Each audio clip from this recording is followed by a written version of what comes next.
পল্লী গ্রাম আপনার সন্তানকে এই হারামখোররা জাহান্নামের প্রথম আলা দরজায় যাবে, সমাজটাকে ধ্বংস করে দিল। আপনি মনে করেন দেখলেন ছেলেটার নোংরামি ধরা পড়েছিল কিছুদিন আগে, জেলে পর্যন্ত গিয়েছিল, পুলিশ প্রশাসন তাকে জেলে দিয়েছিল। ওইটুকু বাচ্চা কি ঘটনা ঘটেছে ওই জন্য আজকে আমি কেন বলছি, আল্লাহর কসম আমি এই কারণে বলছি, আমি আল্লাহর কাছে দায়ী হতে পারবো না। আমি আলেম, আমি আপনাকে দাওয়াত দিয়ে গেলাম, যে কাজটা করেছেন হারাম কাজ করেছেন, আপনি মানবেন না মানবেন আপনি আল্লাহর কাছে হিসেব দিবেন। আমি আমারটা দেবো যে আল্লাহ আমি আমার চোখে খারাপ দেখেছিলাম, হারাম কাজ দেখেছি, আমি প্রতিবাদ করে এসেছি গিয়ে বাবলা বোনাই, আল্লাহ আমি তোমার কাছে ক্লিয়ার, আমি আর আল্লাহর কাছে পাপী থাকবো না। আমি ওই জন্য বলে দিলাম জলসা কমিটিকে, শোনো নারী পুরুষ এক কাছে হওয়া বড় ডেঞ্জার। ইসলামে ওই জন্য নারীদের জন্য পর্দাকে ফরজ করা হয়েছে, নারীদেরকে পর্দা ফরজ করা হয়েছে। বিনা কারণে বাজারে যেতে পাবে না, অত সহজ নয়। বিনা কারণে বাজারে ঘুরতে পাবে না, বড় কষ্ট লাগে। আপনি তো নিজের বিটির ইজ্জত বুঝলেন না। একটা অমুসলিম ভাই তাদের অনুষ্ঠানে মেলা করলে হারাম, আর তোমার মেলাটা হালাল। কোন বাপের বেটা মলবি বলে দিল তাকে নিয়ে এসো, তার শ্বাস নালীটা উপড়ে দেবো, যদি হালাল বলে এখানে তার কানটা মুচুড়ে কোরআন হাদিস খুলে দেখাবো, তার কান উপড়িয়ে দেবো। যে মলবি বলবে হালাল মেলা বসানো জলসায়, হারাম কাজ করবে, হারামটা কোনো বাপের বেটা মলবি হালাল বলতে পারবে না। আমি বুক টুকে বলে গেলাম, যদি হিম্মত থাকে সেই বাপের বেটা মলবিকে নিয়ে কুচিয়ামুড়া জলসায় আসবেন, কোন দ্বন্দ্ব হবে না, তাকে স্টেজে বসিয়ে সে খালি হাদিস কোরআনের দলিল দিয়ে দিবে। এটা বলে গেলাম। 22 তারিখে আসছি, 22 অক্টোবর। যদি তাও না হয় 20 তারিখে আসুন কার্তিকের পাড়ায়, শেখ পাড়ার কাছে নিয়ে আসুন সেই বাপের বেটা মলবিকে। আপনি হারাম কাজ করবেন হালাল মনে করে, আপনার জানা নেই কিয়ামত আপনার দোরগোড়ায় পৌঁছে গেছে। আপনি কি ভাবছেন এই আলেমগুলোর কোনো মূল্য নেই? আপনি একটা ইমামকে এলাকার আলেম দিকে ডাকলেন যে আমরা জলসা করছি, জলসার পদ্ধতিটা কেমন হবে, সুন্নাত তরিকা কি হবে, রাসূলের আখলাকের তরিকা কি হবে, আমাদের মতো বক্তাকে দাওয়াত দিবেন, প্রয়োজন নেই। আমি আপনার দাওয়াতের ভুকা নয়, কিন্তু হারাম কাজ করবে আর আমি বলবো না এটা হতেই পারে না, আপনাকে শুনতে হবে হারামটা হারাম।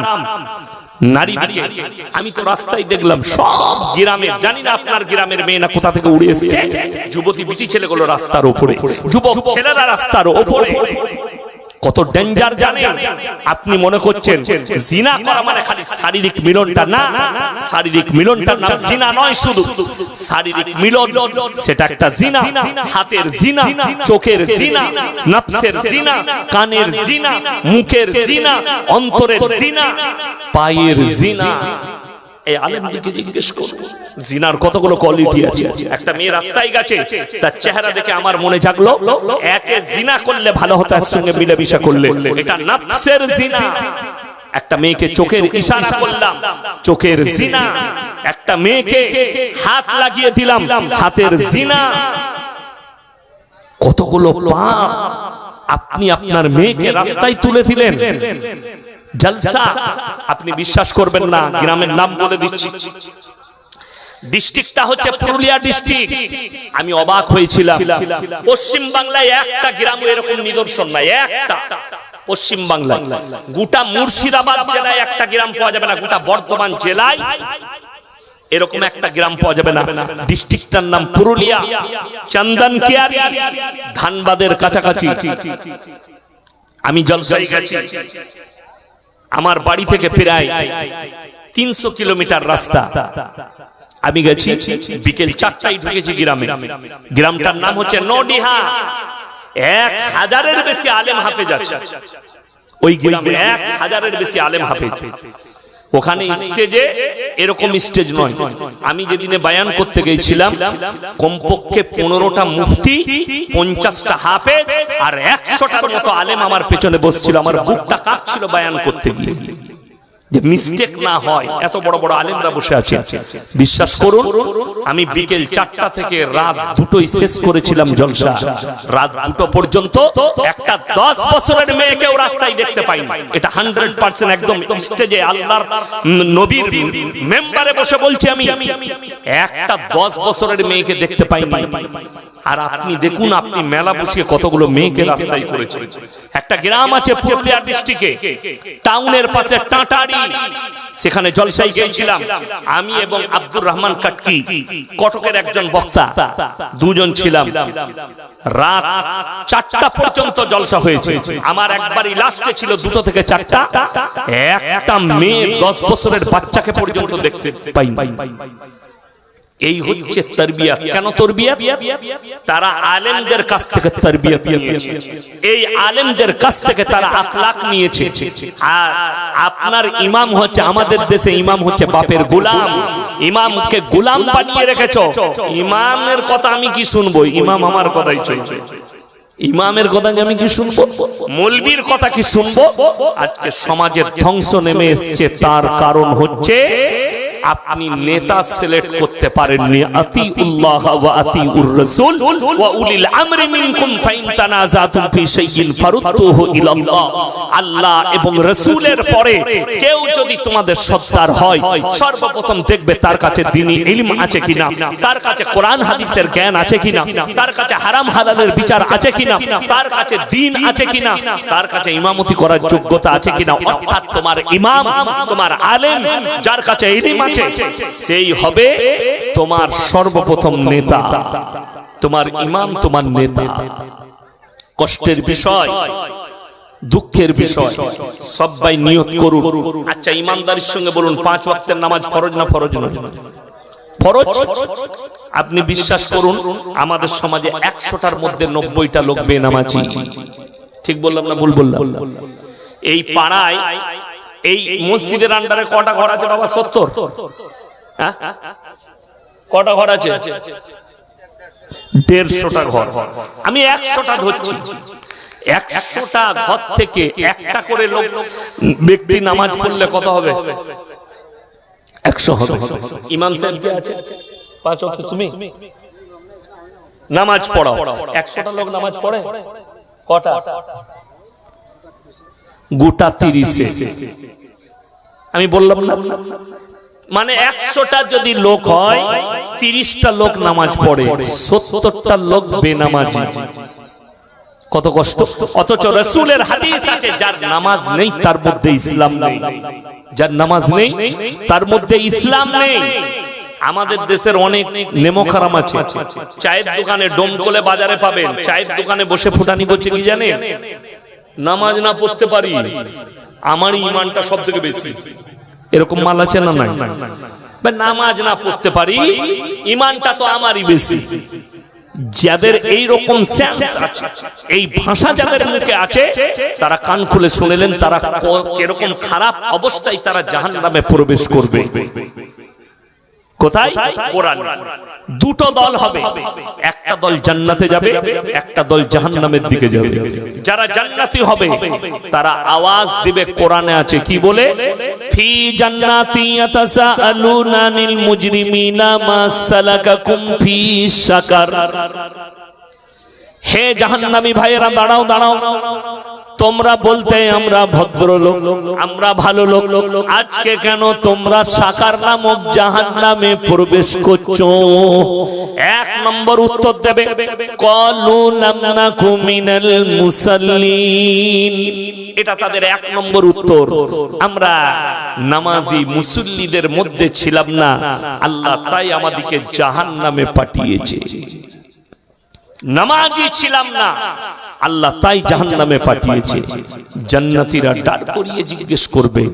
ওই জন্য 5 ওয়াক্তের নামাজ কম্পালসারি পড়তেই হবে, যে কোনো হালতে। আমাদের দেশের লোক পড়ে না। কেন পড়ে না জানে? আমি যদি মরে যাই, আমাদের দেশের লোক মরে গেলে মিলাদ হয়, হয় না? হয় না? আপনাদের কোনো হয় না? মিলাদ হয়। যদি কোনো বাপের বেটা মৌলবি 40-এ মিলাদ আমাকে দেখিয়ে দিতে পারে হাদিস কোরআন থেকে, আমি জীবনে আর বক্তব্য দেব না সমাজের, যে মানুষ মরে গেলে 40 দিনে মিলাদ দিতে হবে। এই হাদিস একটা দেখিয়ে দাও। মিলাদ শব্দের অর্থই অনেকজন বুঝে না। মিলাদ মানে হচ্ছে পা থেকে মাথা পর্যন্ত নবী আকরাম সাল্লাল্লাহু আলাইহি সাল্লামের জীবন আদর্শের বর্ণনার নাম হচ্ছে মিলাদ। তোমরা মরার সময় কলমা পড়তে এই যে এটা আগে লাগানো দরকার ছিল। কোনো কথা না বলে আস্তে আস্তে ফিট করো। আমার বন্ধুগণ, আমার ভাই শুনলেন, মিলাদ মানে হচ্ছে নবীজির জীবন আদর্শ বর্ণনা করা। এখন আপনি বলুন, একটা লোক সারা জিন্দেগি হারাম জেনে সুদ খেলো, সুদ খাওয়ার পরে লোকটা মারা গেল, একটু পানি দেন তো। সুদ খাওয়ার পরে ব্যক্তিটা মারা গেল, এই লোকের 40 দিনে মিলাদ হচ্ছে। দাওয়াত কাকে দিয়েছেন? ইয়াসিন ভাইকে। আমাকেই দিয়েছেন, আমি অন্য মৌলবীর কথা বলবো না, আমাকেই ধরে ধরে দিয়েছেন। 10,000 টাকা দিবেন, দেশি মুরগি দিয়ে ভাত দিবেন। আলহামদুলিল্লাহ। আমি এসে দোয়া করলাম, রব্বানা আতিনা ফিদ দুনিয়া হাসানা, আল্লাহ তুমি চাচাকে জান্নাতুল ফিরদাউস দান করো, যত গুনাহ আছে maaf করে দাও, তার কবরের দিকে জান্নাতুল ফিরদাউসের দরজা খুলে দাও বিরহমাতিকা ইয়া আরহামার রাহিমিন। এরপর দোয়া করে যখন আমি চলে যাব দেশি মুরগি দিয়ে ভাত খেয়ে, তখন গ্রামের হাজী সাহেব আমাকে ডেকে বলছে, হুজুর একটা কথা ছিল। ফাঁকে নিয়ে গিয়ে বলছে, আপনি যাকে জান্নাতে পাঠালেন মালটা সুদ করছে। বুঝতে পেরেছেন ব্যাপারটা? সুদ করছিল। এখন অনেক জনের গায়ে লাগবে যে হুজুর জিন্দেগি ভর জেনে শুনে সুদ খেয়ে মারা গেছে, তাহলে সেই ব্যক্তির জন্য দোয়া করা যাবে না? সেই ব্যক্তি জান্নাতে যাবে না? আমি বলবো না, কোরআন আর হাদিস বলবে। ইমানদারির সঙ্গে বলুন, নবীজি সাল্লাল্লাহু আলাইহি সাল্লামের থেকে দামি লোক পৃথিবীতে কেউ আছে? এক কথা বলেন, কেউ আছে? কিয়ামত পর্যন্ত আসবে? আসবে না। নবীজি সাল্লাল্লাহু আলাইহি সাল্লাম হচ্ছেন পৃথিবীর আদি থেকে অন্ত পর্যন্ত সৃষ্টির শ্রেষ্ঠ। জোরে বলুন সুবহানাল্লাহ। মানব সৃষ্টির শ্রেষ্ঠ হচ্ছেন হযরত মুহাম্মদ মুস্তাফা সাল্লাল্লাহু আলাইহি সাল্লাম। গৌরব ভাটিয়া বলে একজন আখিলেশ যাদবের দলের একজন এমপি আছে, নেতা আছে। আমি তার বক্তব্য সেদিনে শুনলাম, কে দুনিয়া के अंदर अगर मैं किसी को महामानव मानता हूं तो वो है मोहम्मद सल्लल्लाहु अलैहि वसल्लम, क्योंकि उन्होंने धर्म को फैलाया किससे? अपने अखलाक से, तलवार से नहीं। नबीजी ইসলাম প্রচার করেছেন কিসের দ্বারা? তলোয়ারের দ্বারা নয়, আখলাক আর চরিত্রের, মুখের ভাষার দ্বারা, ব্যবহারের দ্বারা ইসলাম প্রচার করেছেন। এটা একজন অমুসলিম নেতা বলছেন। আর আমি বলে যাচ্ছি, পৃথিবীর আদি থেকে অন্ত পর্যন্ত সৃষ্টির শ্রেষ্ঠ হযরত মুহাম্মদ মুস্তাফা সাল্লাল্লাহু আলাইহি সাল্লাম। হাদিস খুলেন, নবীজির কাছে খবর এলো, ইয়া রাসূলুল্লাহ, আপনার চাচা যান মৃত্যুর শয্যায় মারা যাবেন। নবীজির চাচা মারা যাবেন, মৃত্যুর শয্যায় আছেন। এমন অবস্থায় নবীজি ছুটলেন আর চাচার হাতটা টিপে ধরলেন আর বললেন, ওগো আমার চাচা, আমি তোমার ভাইপো মুহাম্মদ, একবার খালি কলমাটা পড়ে নাও, আমি আল্লাহর কাছে তোমার জন্য কেঁদে কেঁদে ক্ষমা চাইব। কে বললেন? নবীজি। চাচার উত্তর কি এলো? আমি যদি বার্ধক্যে কলমা পড়ি, লোকে বলবে মৃত্যু ভয়ে কলমা পড়েছে, তাই আমি কলমা পড়তে পারবো না। কোরআন খুলে আমার আল্লাহ রাব্বুল আলামিন নবীজির কাছে কোরআন পাঠালেন, জিবরিল আমিনকে পাঠালেন, ইন্নাকা লা তাহদি মান আহবাবতা ওয়ালাকিন্নাল্লাহা ইয়াহদি মান ইয়াশা। হে আমার নবী, হিদায়াতের দপ্তরটা কার হাতে? সকলে বলুন, হিদায়াতের মালিক কে? আরো জোরে বলুন, কে? আল্লাহ। আমার ইচ্ছা নেই তোমার চাচা কলমা পড়তে পারবে না। নবীজির চোখে পানি, দাড়ি মুবারক ভিজে গেল। রাসূল সাল্লাল্লাহু আলাইহি সাল্লামের চাচা যান দুনিয়া ছাড়লেন। এরপরে নবীজি আল্লাহকে কি বললেন জানেন? ওগো আল্লাহ, তুমি আমাকে যতদিন না নিষেধ করবে, আমি আমার চাচার জন্য কেঁদে কেঁদে তোমার কাছে ক্ষমা চাইব। নবীজি চাচার জন্য আল্লাহর কাছে ক্ষমা চাইছেন। আচ্ছা বলুন তো, নবীদের দোয়াকে আল্লাহ কবুল করেন না করেন না? কথা বলে, নবীজিদের দোয়াকে আল্লাহ কবুল করে।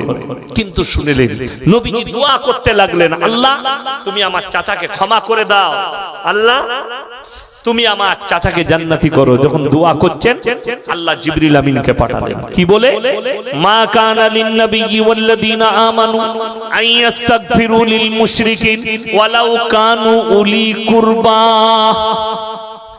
হে আমার নবী এবং মুমিন, তোমরা দুজন শোনো, যারা মুশরিক হয়ে বেঈমান কাফের হয়ে বদ্দিন হয়ে মারা গেছে তাদের জন্য দোয়া করতে পাবে না, যদিও তারা তোমাদের নিকটতম আত্মীয় হয়।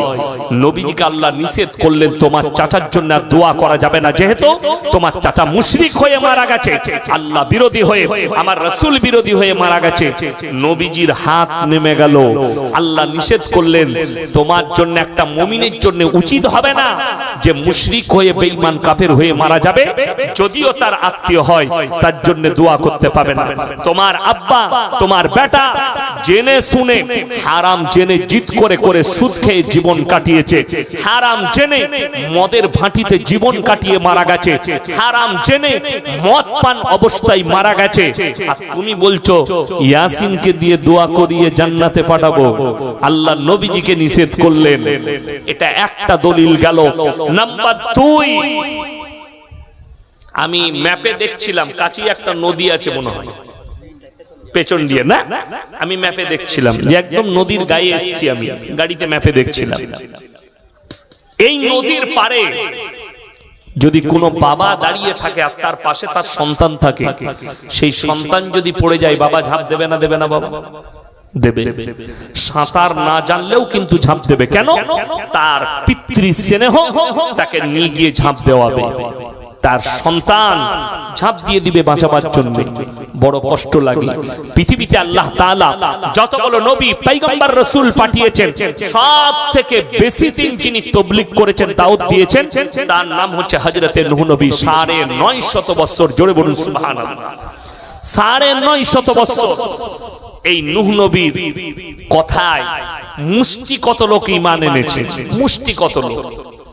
তার ছেলে কিনান যখন লাস্ট অনুরোধ করলো, হে আমার কওম, হে আমার সন্তান, হে আমার পরিবার, তোমরা আমার আল্লাহকে বিশ্বাস করো, আমাকে নবী হিসাবে বিশ্বাস করো, তা না হলে আমার আল্লাহ তোমাদেরকে কঠিন আযাবে মুবতালা করে ধ্বংস করে দেবে। তার ছেলে কিনান বললে, তোমার আল্লাহ আমাদেরকে কি আযাব দেবে? বলে মুষল ধরার বৃষ্টি দিয়ে তোমাদেরকে বন্যায় ডুবিয়ে দেবে। কিনান কি চ্যালেঞ্জ ছুড়লো জানেন? তোমার আল্লাহকে বলে দাও, তোমার আল্লাহ যদি বন্যা দেয়, এমন উঁচু জায়গায় চেপে যাব যেখানে তোমার আল্লাহর পানি পৌঁছাবে না। নাউজুবিল্লাহ বলে। আল্লাহকে চ্যালেঞ্জ, কে? কিনান, নূহ নবীর সন্তান, আল্লাহকে চ্যালেঞ্জ দিল, আমি এমন উঁচু জায়গায় আমরা চেপে যাব তোমার আল্লাহর পানি সেখানে পৌঁছাবে না।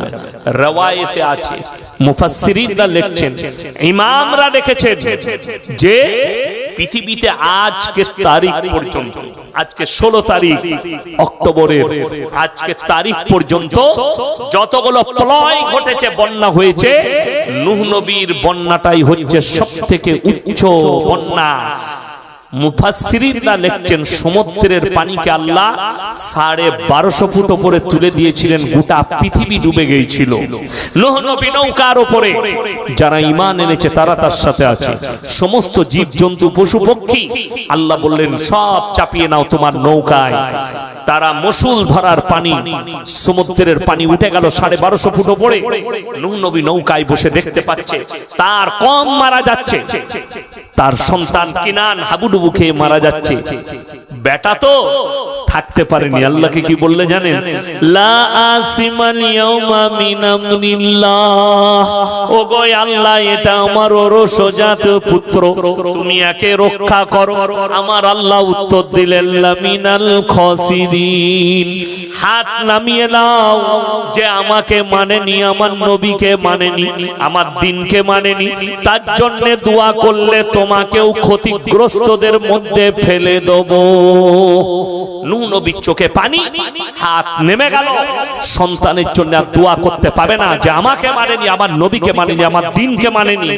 ভেবে দেখুন, আপনার ছেলে মদের ফাঁটিতে জীবন কাটিয়েছে, আপনি তাহাজ্জুদ গুজার, আর আপনি বলছেন মলবি ভাড়া করে আপনার ছেলেকে জান্নাতে পাঠাবো। আপনার ছেলে জীবন কাটিয়েছে সুদের ওপরে, জীবনটা হারাম জানার পরে সুদের ওপরে কাটিয়েছে, মুশরিক হয়ে মারা গেছে। বড় কষ্ট লাগে। দুঃখটা কোথায় জানেন? আজকে আমাদের সমাজ এমন জায়গায় পৌঁছেছে, একটা আলেমের কোনো নেতৃত্ব না চলার কারণে নাস্তিকেরও জানাজার নামাজ আমাদের সমাজে হয় না? মুসলমানের ঘরে জন্ম, পাড়ায় বাস করে বলে আমাদের এই 150 ঘরের মধ্যে আছে, আমি উদাহরণ দিচ্ছি, 150 ঘরের মধ্যে একটা ছেলে আছে, তার আব্বা নামাজি, তার মা তাহাজ্জুদ গুজার, তার পরিবারের সব ঠিক আছে, কিন্তু সেই ছেলে হচ্ছে নাস্তিক। প্রকাশ্যে বলল আমি আল্লাহ মানি না, রাসূল মানি না, আমি ধর্মটাই মানি না। এই লোক যখন মারা যাচ্ছে বলে আমাদেরই তো গ্রামের লোক, পাড়ার লোক, অসুবিধা নয়, তুমি ইমাম আছো, জানাজা পড়াতে হবে। কোন ইমাম যদি এই রকম পজিশন দেখে, তার চাকরি ছেড়ে চলে যাওয়ার সঙ্গে সঙ্গে উত্তম। কিন্তু যদি চাপের, পয়সার কারণে, পদের কারণে, মসজিদে থাকার কারণে সে যদি তার জানাজার নামাজ পড়ে, এই মৌলবীকে আল্লাহ কিয়ামতের দিনে কঠিন আযাবে মুবতালা করে দিবে। কেন? জানাজার নামাজটা নামাজ নয়, নামাজের সূরাতে মাইয়াতের মাগফিরাতের কি দোয়া। দোয়া কার জন্য করা যায়? বেঈমান কাফেরের জন্য না মুমিনের জন্য? মুমিনের জন্য। কবরস্থানে দাফন মুমিনকে করা যায়, ইমানদারকে না কাফেরকে? ইমানদারকে। কবরস্থানে মাসখানেক আগে একটা ঘটনা ঘটেছে আমাদের বর্ধমান জেলায়। ঘটনাটা কি? একটা মুসলিমদের মেয়ে অমুসলিম ছেলের সাথে বিয়ে করেছিল, কারণবশত মারা গেছে তার বাড়িতে। কে? মেয়েটা। যে কোনো কারণে মারা গেছে, তারা জানে, পরিবার জানে, প্রশাসন জানে কেন মারা গেছে। যাই হোক, লাশ এসছে মায়ের বাড়িতে, তার বাপের গ্রামে লাশ চলে এসছে, তাদের পরিবারের কাছে যায়নি, তারা পালিয়ে গেছে, কি কারণে মারা গেছে জানি না। এখন প্রশ্ন রইল, গ্রামের মধ্যে দ্বন্দ্ব হলো, এর জানাজার নামাজ হবে কিনা, একে দাফন করা যাবে কিনা। পাড়ার লোক, আরে আমাদের পাড়ায় তোমাকে ইমাম রেখেছি, ইমাম সাহেবকে বললে মশলা বার করুন। আমি তো দেখলাম সে সিন্নি খরমাল, মশলা বার করে ঠিক জানাজা পড়িয়ে দিয়েছে, দিয়ে তার দাফনও হয়ে গেছে। পরে আমাকে কয়েকজন ফোন করলে, আমি বললাম ইমামকে বলে দাও সে মারা গেছে মুশরিক হয়ে, আল্লাহ নবীজিকে নিষেধ করেছে, আর ও কোন বাপের বেটা যে তার জানাজার নামাজটা পড়ালো। কিয়ামতের দিনে এই মৌলবি পাকড়াও হবে, এবং যে মুসল্লিরা তার দাফন করেছে, যদি বলেন কি করব, তার দাফন করা যাবে না, তাকে নিয়ে গিয়ে তোমার যদি বাপের জমি থাকে জমিতে পুঁতে দাও, সারের কাজে লাগবে, শরীয়তের কোনো কাজে লাগবে না। কথাটা বুঝাতে পারলাম?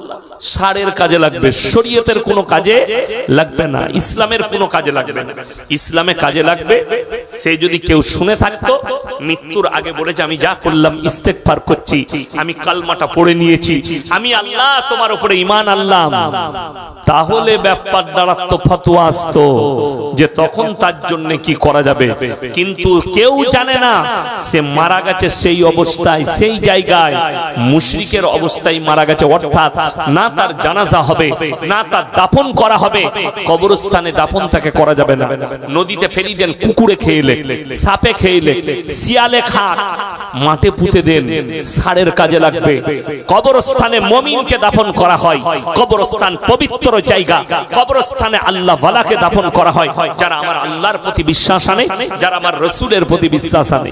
ওই জন্য খুব সূক্ষ্মভাবে মাথায় রাখবেন, দোয়া আপনি করুন সন্তানকে। ওই জন্য পৃথিবীতে জীবনে 3টে জিনিস সবাই বলুন, এই 3টে আমল সবাই করে যাব, জোরে বলুন ইনশাআল্লাহ। 3টে সাদকা যদি কেউ পৃথিবীতে রেখে যায়, আপনি মারা যাবেন কিন্তু কবরে শুয়ে শুয়ে কিয়ামতের সকাল পর্যন্ত নেকি পাবেন, জোরে বলুন সুবহানাল্লাহ। তার মধ্যে নাম্বার 1 কি জানেন? 1 নম্বর নম্বর, যারা বাপ আছেন, যারা মা আছেন, যে সমস্ত মা বোন আমার বক্তব্য শুনছেন, যে সমস্ত এখানে ভাইরা বসেছেন, যাদের বিয়ে হয়েছে বাচ্চা হয়নি, যাদের বাচ্চা হয়ে গেছে, যারা বাপ আছেন, তারা শুনে যান, বেঁচে থাকতে সব থেকে দামি সদকা হচ্ছে নেক সন্তান রেখে যাওয়া। একটা নেক সন্তান। আপনার তিনটে ছেলে, একজনকে মাস্টার করলেন, ডাক্তার করলেন, একজনকে হাফেজ আলেম করলেন, এবং তিনটে ছেলেকে দ্বীনি শিক্ষা দিলেন। বাপ মরে যাওয়ার পরে সে যেন বাপের জানাজাটা পড়তে পারে, বাপ মরে যাওয়ার পরে বাপের কবরটা যেন জিয়ারত করতে পারে, বাপ মরে যাওয়ার পরে বাপের জন্য যেন দান খয়রাত করে, বাপ মরে যাওয়ার পরে বাপের জন্য যেন চোখের পানিটা ফেলাতে পারে আল্লাহর কাছে।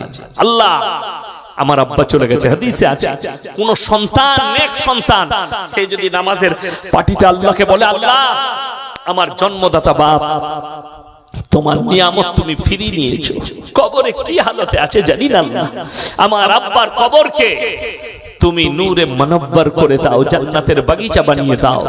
riwayate আছে চোখের পানিটা গালে গড়ানোর আগে আমার আল্লাহ কবুল করবেন, জোরে বলুন সুবহানাল্লাহ। কিন্তু দুঃখের বিষয়, বাপ মারা গেছে, ই তো নামাজ পড়ি না হারামখোর, কিছুই জানে না। সকালবেলায় মসজিদের দরজায় দাঁড়িয়ে আছে ফজরের পরে, হুজুর সালাম ফিরে দোয়া করে বেরুবে, হুজুর আমার বাপের কবরটা একটু জিয়ারত করবেন, চলুন তো। ওর ক্ষমতা নাই, ভাড়া করা হুজুর দিয়ে কবর জিয়ারত করবে। এর থেকে দুর্ভাগ্যবান বাপ আর কেউ নেই যে নেক সন্তান রেখে যাবে না। সবাই সন্তানকে নেক তৈরি করব, জোরে বলুন ইনশাআল্লাহ। বাবা কোরআনটা শিখে নে, বাবা সকালবেলায় কলেজে তো যাচ্ছিস, একবার কোরআনটা পড়, কলেজে তো স্কুলে তো যাচ্ছিস, একটু পড়ালেখাটা কর, আরবিটা পড়লে, নামাজটা শিখেলে, 5 ওয়াক্তের নামাজ পড়ো। আরে মায়ের উচিত, বাবার উচিত। আপনি বাপ, নামাজ পড়েন, অনেক বাপ আছে নামাজ পড়ে কিন্তু কি করে জানেন? ভোরের বেলায় উঠে দেখে ছেলে ঘুমাচ্ছে, ছেলের বয়স 15 বছর, ছেলেকে উঠাই না। আহা, আমার ছেলের ঘুমে ডিস্টার্ব হবে, ছেলে ঘুমা, আমি নামাজটা পড়ে আসি। এর থেকে বড় দুর্ভাগ্যবান বাপ কেউ নেই। তোমার ছেলের বয়স 10 বছর হবে, আর তাকে তুলে নিয়ে যাও ফজরের নামাজের সাথে করে, ও নামাজটা পড়ে এসে এরপর একটু বই নিয়ে পড়তে বসো। ফজরের সময় ব্রেনটা খালি থাকে। আমরা মাদ্রাসায় হিফজের ছাত্রদের সবক কখন শোনা হয় জানেন? অনেক শিক্ষক আছে যারা ভালো শিক্ষক, ফজরের আগে শুনে নেয়। 3টের সময় ছাত্রকে উঠিয়ে দেয় মাদ্রাসায়, সবক ইয়াদ করো। শিক্ষক গিয়ে উজু করে বসে গেল ফজরের আগে, সবক নিয়ে এসো। কেন? ওই সময় ব্রেন খালি থাকে, যা দিবেন ব্রেনে ক্যাচ করে নেবে, যা দিবেন ব্রেন ধরে নেবে। ব্রেনটা ফজরের সময় ঘুমিয়ে ওঠে, খালি থাকে। আপনার বাচ্চাকে ফজরের সময় তুলেন, ফজরের নামাজ পড়তে চলো। আরে আপনার স্ত্রীকে তুলে দেন, আপনার মেয়েকে তুলে দেন, বাড়িতে নামাজ নিয়ে আসুন, নামাজের তারবিয়ত নিয়ে আসুন, কোরআনের তিলাওয়াত। নেক সন্তান। আপনার মরে যাওয়ার পরে আপনার বেটা নেই, আপনার মেয়ে আপনার জন্য সাদকা করবে, আপনার মেয়ে আপনার জন্য দোয়া করবে, আপনার মেয়ে আপনার জন্য দান করবে, আপনার মেয়ে আল্লাহর কাছে নামাজের পাটিতে কানবে। কেন? আপনার মেয়েকে আপনি কোরআনী শিক্ষা দিয়েছেন, দ্বীনি তালিম দিয়েছেন। আপনার সন্তানকে আপনি নেক তৈরি করুন আমলের দ্বারা, এটা 1 নম্বর সাদকা। 2 নম্বর, এই মাদ্রাসা মসজিদ তৈরি হলে দ্বীনি রাস্তায়, আল্লাহর রাস্তায় খরচ করা। কার রাস্তায় বললাম? আল্লাহর রাস্তায়।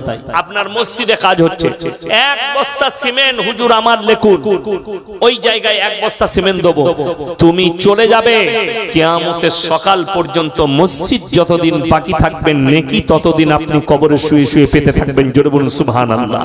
আপনি 10 টাকা দিয়েছেন, 10 টাকা দান করেছেন, এই 10 টাকা আপনি কবরে শুয়ে শুয়ে পেতে থাকবেন। সাদকায়ে জারিয়া, এটা কিয়ামত পর্যন্ত আপনি নেকি পেতে থাকবেন। মাদ্রাসা তৈরি হচ্ছে, আমার 10টা ইট, আমার 1 বস্তা সিমেন্ট নিজের নামে করে যান। আপনার সন্তান করুক আর না করুন, আপনি নিজের নামে সদকায়ে জারিয়া করুন। আপনি চলে যাবেন, কবরে শুয়ে শুয়ে নেকি পাবেন। নাম্বার 3, খায়রুকুম মান তাআল্লামাল কুরআন আল্লামাহু, যারা ইলম হাসিল করে এবং অপরের কাছে পৌঁছে দেয়, এটা হচ্ছে সবথেকে বড় সাদকা। আজকে আমি আপনাদের সামনে বলে গেলাম মদ হারাম। আপনি আপনার প্রতিবেশী, আপনার বন্ধু, আপনার পরিবেশ, আপনার আত্মীয় স্বজন যদি তাদের মধ্যে কেউ মাতাল থাকে, তার মাথায় হাত বুলিয়ে বলুন, আমাদের এখানে ইয়াসিন ভাই এসেছিল, ইসলামী শরীয়তে মদ বাবা ছোঁয়া হারাম। সে যদি মদ ছেড়ে দেয়, শুধু সে আপনি একা নাকি পাবেন না, আমি ইয়াসিন ওই সদকাটা পাবো, আপনিও পাবেন।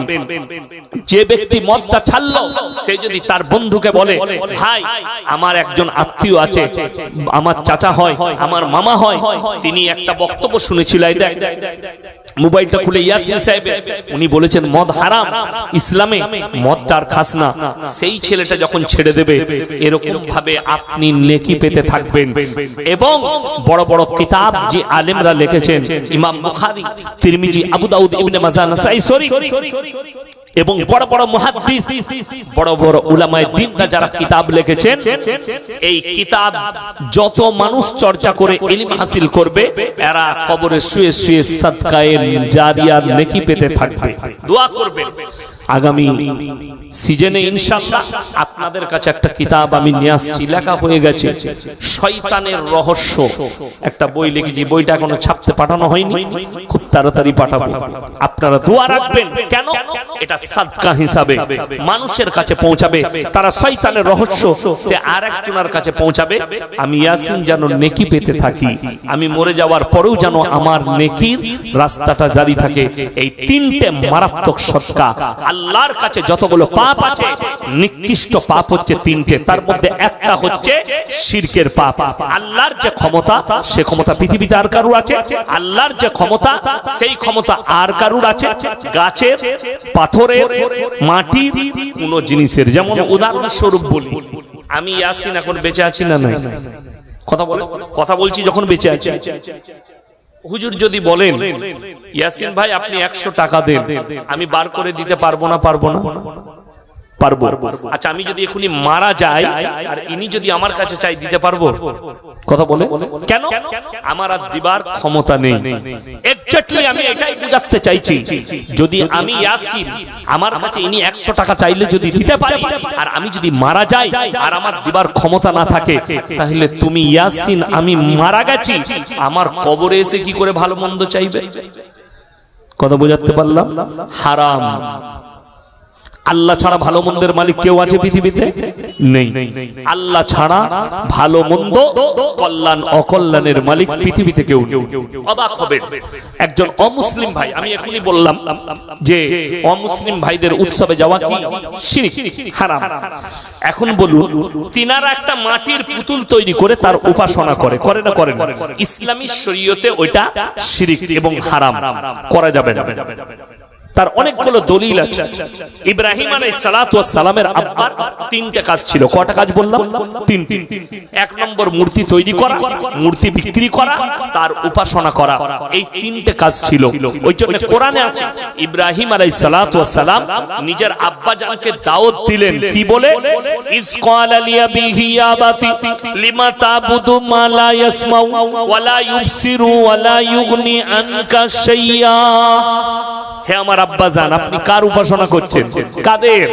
যে হাত পা নাড়তে পারে না, কথা বলতে পারে না, নিজস্ব কোনো ক্ষমতা নেই, এটা শয়তানের রাস্তা। আপনি আমার আল্লাহকে বিশ্বাস করুন, একমাত্র আমার আল্লাহই ভালো মন্দের মালিক, আর আমাকে নবী হিসাবে বিশ্বাস করুন। ইব্রাহিম আলাইহিস সালাতু ওয়াস সালামের আব্বা জান মেনে लेनी हमारे माबूदों के खिलाफ अगर और एक मर्तबा कहा तो तुमको पत्थर से मर्डर किया जाएगा। চলুন আমার বন্ধুগণ, আমার ভাই, এখন আপনাকে দেখিয়ে দেব বর্তমানে মুর্শিদাবাদে, বীরভূমে, বর্ধমানে, বাঁকুড়ায়, পুরুলিয়ায়, কলকাতায়, 24 পরগনায় কি আছে? মুসলমান ব্যক্তি গাছের গোড়ায়, আমি তারকেশ্বর বলে একটা জায়গা আছে হুগলি ডিস্ট্রিক্টে, সেখানে জলসা করতে গেছে। এই আপনাদের থেকেও দামি প্যান্ডেল, অনেক দামি প্যান্ডেল, প্যান্ডেলের পাশেই একটা গাছ, স্টেজের পাশে বিরাট গাছ। গাছের গোড়ায় আগরবাতি মোমবাতি একটা টানা ল্যাপটপ আর কয়েকটা মাটির ঘোড়া রাখা আছে। আমি স্টেজে গেলাম আর বললাম, বাবা আপনাদের এখানে হিন্দু মুসলিম ভাইদের মধ্যে খুব মহব্বত গো বাবা। বলে হুজুর কেন? মানে ওখানে ওনারা পুজো পাঠ করে আর তোমরা এখানে জলসা করছো। একটা যুবক বললে, হুজুর ওটা আমাদেরই। মানে ওখানে কি করো? বলে ওখানে বুড়ো পীর সাহেব আছে, যাও পুজো করো। বড় দুঃখের বিষয় যে একটা অমুসলিম ভাই মাটির মূর্তি তৈরি করে সেখানে সিজদা করলে যদি শিরক হয়, তুমি মাটির ঘোড়া রেখে সেখানে সিজদা করলে এটা কি করে ইমানদারি হতে পারে? এটা কি করে দ্বীন হতে পারে? সেম টু সেম হারাম।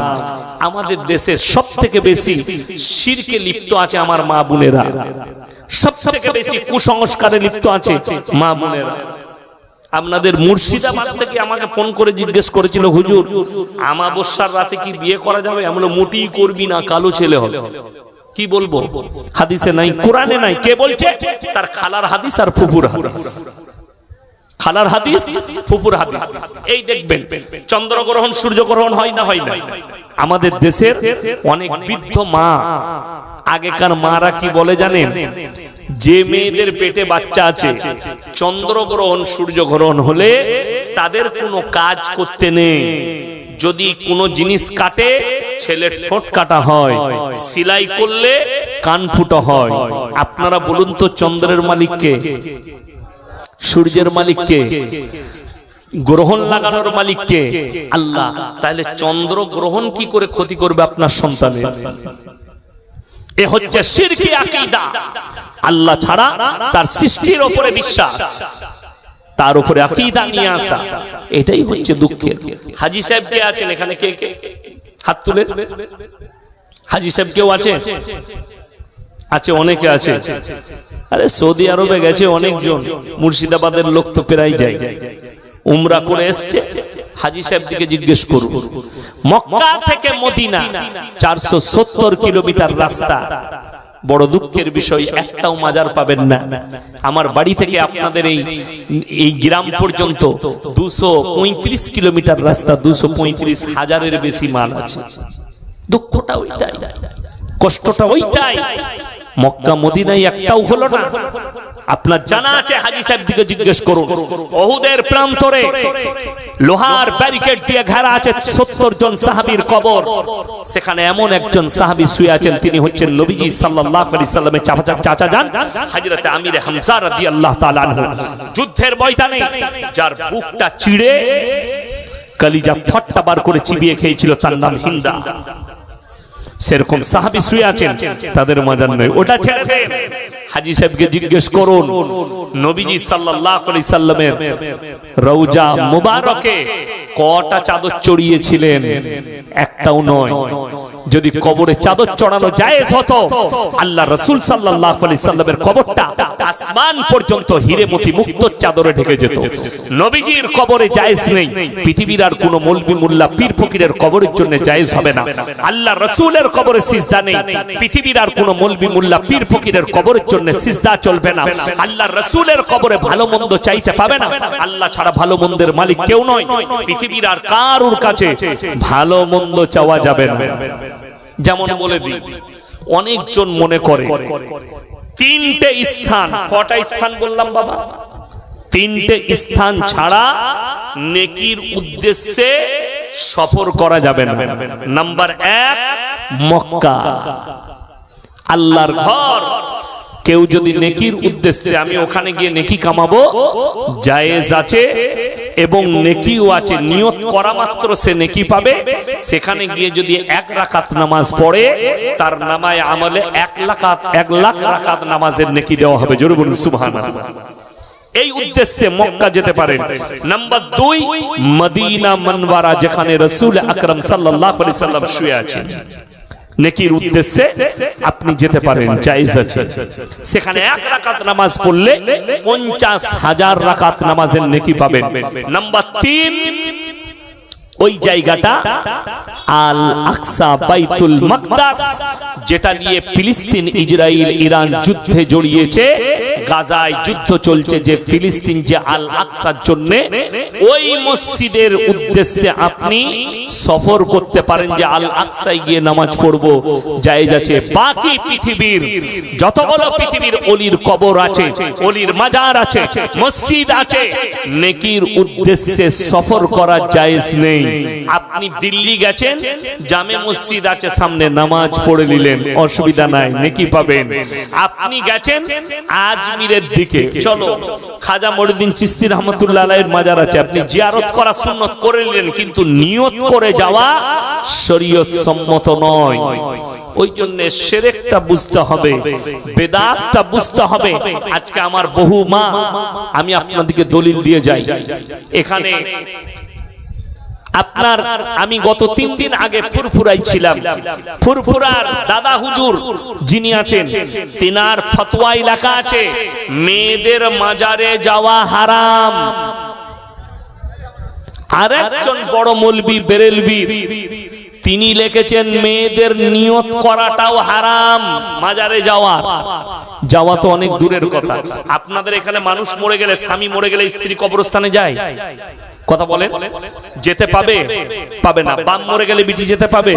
পাবে না। স্বামী মরে গেলে যদি স্ত্রী কবরস্থানে না যেতে পায়, ইয়াসিন মারা গেলে আমার কবরে তোমার বউ কি করে যেতে পাবে? কথাটা বুঝতে পেরেছেন না পারেন? স্বামীর হক স্ত্রীর কাছে বেশি না, ইয়াসিনের হক বেশি আপনার স্ত্রীর কাছে, স্বামীর। তাইলে ইয়াসিনের, সে যদি নিজের স্বামীর কবরে না যেতে পায়, পরপুরুষের কবরে কেমন করে যেতে পাবে? বিবেককে জিজ্ঞেস করুন। ইসলামী শরীয়তে নিজের স্বামীর কবরে একটা মহিলা যেতে পাবে না, বাপ মারা গেলে বাপের কবরে বিটি যেতে পাবে না। তাইলে ইয়াসিন মারা গেছে, আমি যেই রকমই মৌলবি হয়, আমার কবরে তোমার স্ত্রী যাবে, এ কেমন করে হতে পারে? শরীয়ত সম্মত নয়। কিন্তু বড় কষ্ট লাগে, আমাদের দেশের অনেক মা ছেলে হচ্ছে না, কে তাকে বুদ্ধি দিয়েছে ছেলে হচ্ছে না? অসুবিধা নেই, একবার পাথর চাবড়িতে চলে যা, ওখানে গিয়ে শুয়ে আয়, ওখানে গিয়ে সিজদা করে আয়, ছেলে হয়ে যাবে। যা ঘোড়ার ঠ্যাং, আমরা শুনেছি স্বামীর পাশে শুলে ছেলে হয়, কি বলছে ওইখানে গেলে শুলে ছেলে হয়। নাউজুবিল্লাহ, কোথা থেকে পেলি ও নিজেও জানে না, বড় কষ্ট লাগে। আরে সন্তানের মালিক কে বলুন? কোরআন শুনেলেন, সূরা আল ইমরান প্রথম পৃষ্ঠা, ওয়াল্লাযী ইউসাউবিরুকুম ফিল আরহামি কাইফা ইয়াশা লা ইলাহা ইল্লা হুয়াল আজিজুল হাকীম। হে আমার নবী বলো, মায়ের গর্ভে সন্তান দান করি আমি আল্লাহ, আমার ইচ্ছা মতো, আমি কারো পরামর্শে কাজ করি না। আমি আল্লাহ আমার ইচ্ছা মতো তাদের গর্ভে সন্তান দান করি, আমি কারো পরামর্শে কাজ করি না। আজকে দুঃখের বিষয় কি জানেন? আপনি নিজের আমলের দ্বারা, নামাজের দ্বারা, আজকে দেখুন লোকের কাছে বালা মুসিবত এলে সে কি খুঁজে বেড়ায়? কোন ভালো তাবিজ বালা মৌলবি পাওয়া যাবে যে আমার বালা মুসিবতটা দূর করে যাবে? আরে দূর ঘোড়ার ঠ্যাং, তাবিজে বালা মুসিবত দূর হলে আমাদের মৌলবিদের কাছে আসতো না, আসতো বালা মুসিবত আসতো না। বড় কষ্ট লাগে, আমাদের কাছেও বালা মুসিবত আসে, আমাদের কাছেও বিপদ আসে। আমি একবার বাইক নিয়ে যাচ্ছিলাম, একটা কুকুর এসে ঢুকে গেল, পড়ে গেলাম, হুঁটোটা ছিঁড়ে গেল। এটা একটা মুসিবত না মুসিবত নয়? মুসিবত এসছে কার কাছ থেকে? আল্লাহর তরফ থেকে। আল্লাহ এর মধ্যে ভালাই রেখেছে, এটা ভাবতে হবে। আল্লাহ তুমি আমাকে হেফাজত করেছো, সঙ্গে সঙ্গে জানের একটা সদকা করে দাও, এটা আমার জানের সদকা, আল্লাহ আমাকে বাঁচিয়েছেন, আল্লাহ আমাকে সুস্থ রেখেছেন, জানের সদকা করে দাও আল্লাহর রাস্তায়। ঠিক আছে, কিন্তু দুঃখের বিষয় আমাদের দেশের কিছু সমাজের মানুষ আছে, মেয়ে আছে, বাড়িতে নামাজ নেই, বাড়িতে রোজা নেই, বাড়িতে দিনদারি নেই, তারা বলছে শুধুমাত্র বালা মুসিবত, ঘরে কামায়ে বরকত নেই, বলে কি করতে হবে? বলে হুজুরের কাছে তাবিজ লাও, বরকত পেয়ে যাবে।